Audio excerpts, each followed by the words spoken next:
Thank you, Can Corla.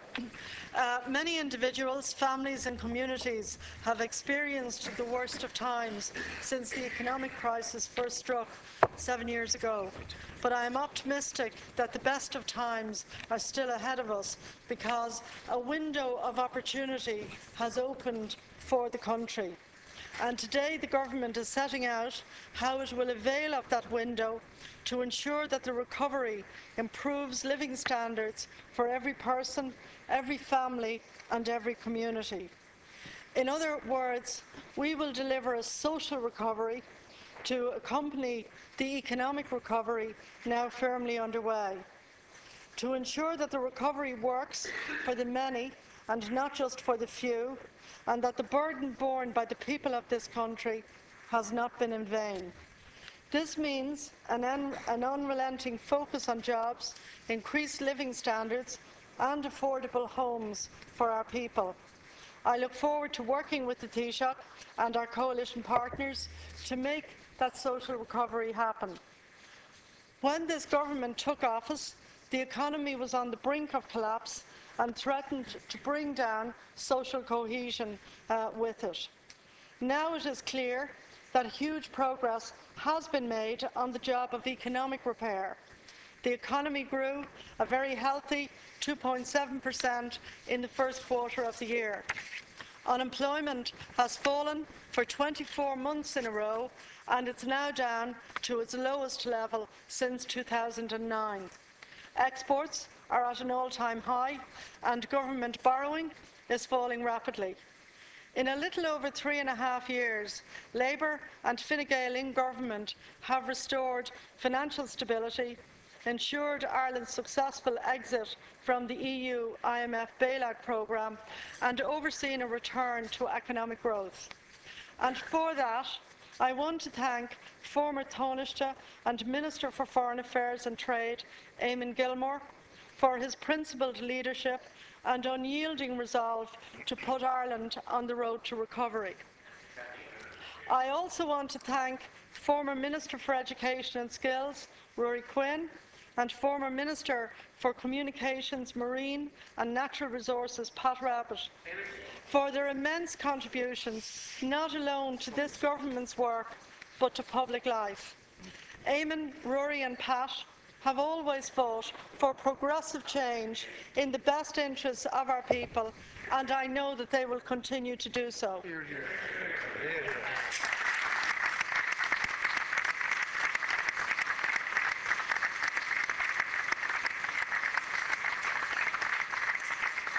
The progress we have made on economic recovery has created the conditions to place an equal emphasis now on social repair. And I'm confident that through the statement of priorities we are publishing today and this government's determination to see those priorities achieved, that we will successfully deliver a social and an economic recovery. The social recovery starts with jobs because secure work is the single best protection against poverty. So the government will continue to strengthen the domestic economy, continue to implement policies that fuel growth and prioritise new jobs for the unemployed through our Pathways to Work strategy.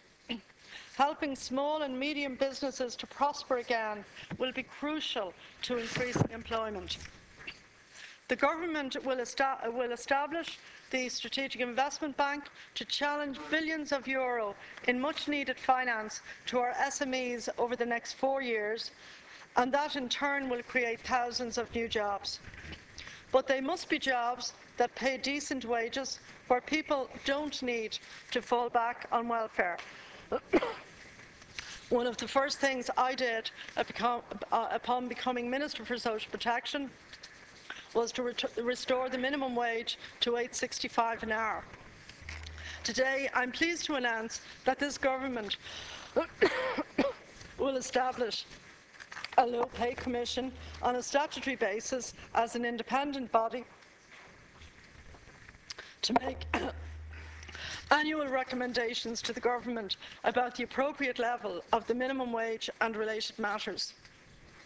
By taking the politics out of low pay, We will ensure that there will be no more attacks on low-paid workers to suit short-term whims. We will also prioritise the enactment of the collective bargaining legislation as approved by government to further protect and enhance workers' rights. I'm delighted that a Cabinet Super Junior Minister with responsibility for SMEs, collective bargaining and the Low Pay Commission is being appointed to the Department of Jobs, Enterprise and Innovation to ensure the delivery of those priorities.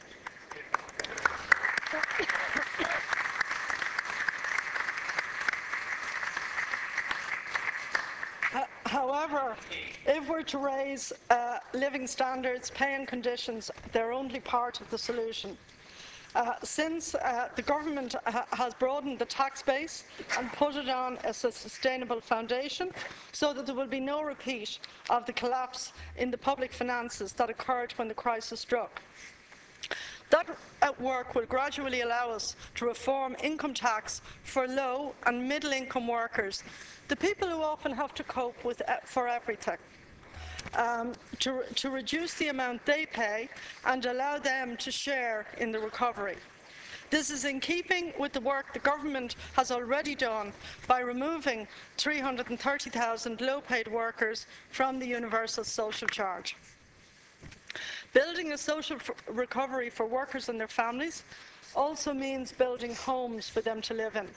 We've moved from a situation of building far too many houses in the wrong areas to building far too few in the right areas, particularly here in Dublin. This is reflected in significant upward house price pressure and an increase in rents, which is having a disproportionate impact on low-income families. It's imperative that we move urgently to improve the supply of housing for both home purchasers and for renters. In recent weeks, I made it abundantly clear that a Labour priority in the remainder of this government's term would be to deliver a major social and affordable housing programme. And housing will be the #1 priority of the Department of Environment for the remainder of this government's term. We will set in train a construction programme to triple the number of houses built to 25,000 by the year 2020.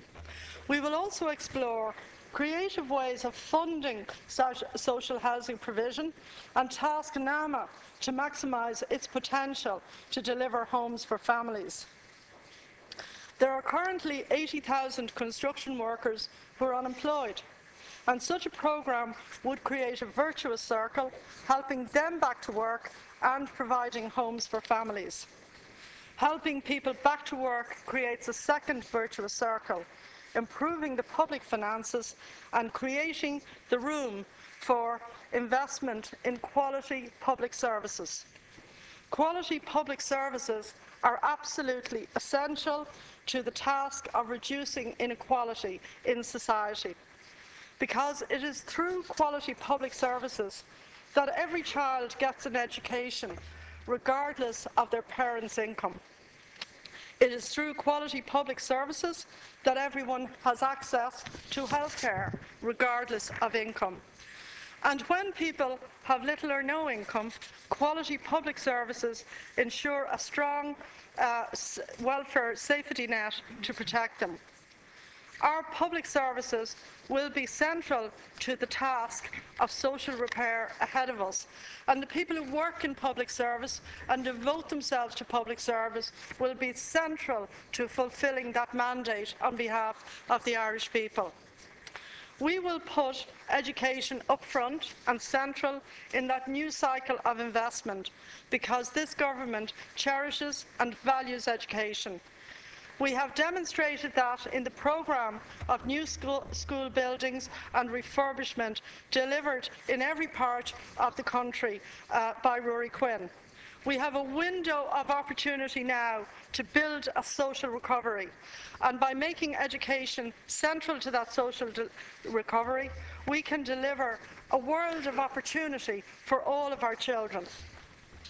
This government will also embark on a new cycle of political reform to restore trust in our institutions and in our public life. My colleague, the Minister for Public Expenditure and Reform, Brandon Howlin, has done a huge amount of work in this area, introducing groundbreaking legislation to protect whistleblowers, and he's restored the Freedom of Information Act, along numerous other measures introduced by this government. But we can and we must go further, and so by the end of the year, we will introduce an independent Garda authority to restore confidence and accountability in our policing system. We will also complete a review of the operation of the judicial appointment system to ensure an appointment system that is open, transparent and accountable, and we will enact the lobbyist bill. Next year, we will bring forward legislation to establish an electoral commission to ensure best practice and probity in our election processes. We will hold a number of referendums on the recommendations made by the Constitutional Convention to improve our public life.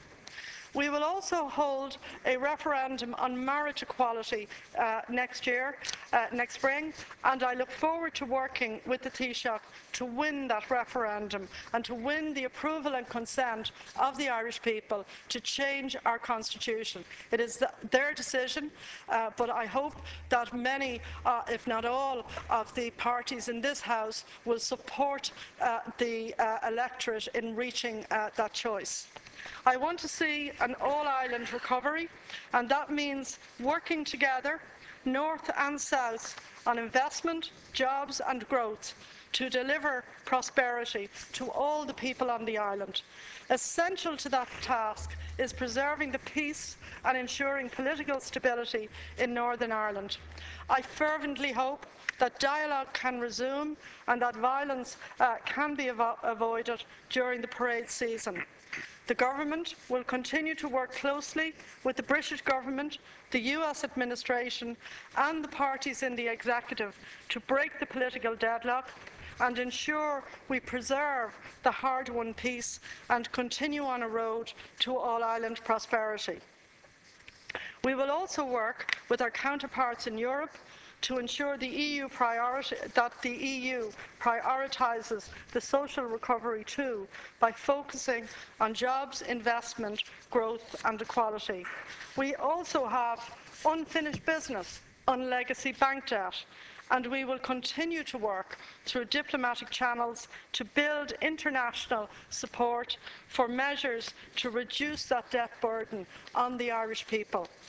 Today, the government has set out a very ambitious agenda, recognising the opportunity that now exists to build the social recovery and our commitment to delivering it. This vital window of opportunity must not be lost, because the people of this country have suffered hugely as a result of a crisis they didn't cause and endured while the government implemented the necessary policies to end it, and now must feel the benefits of the recoveries in their lives. That is our task, and we will work with head and with heart to deliver it.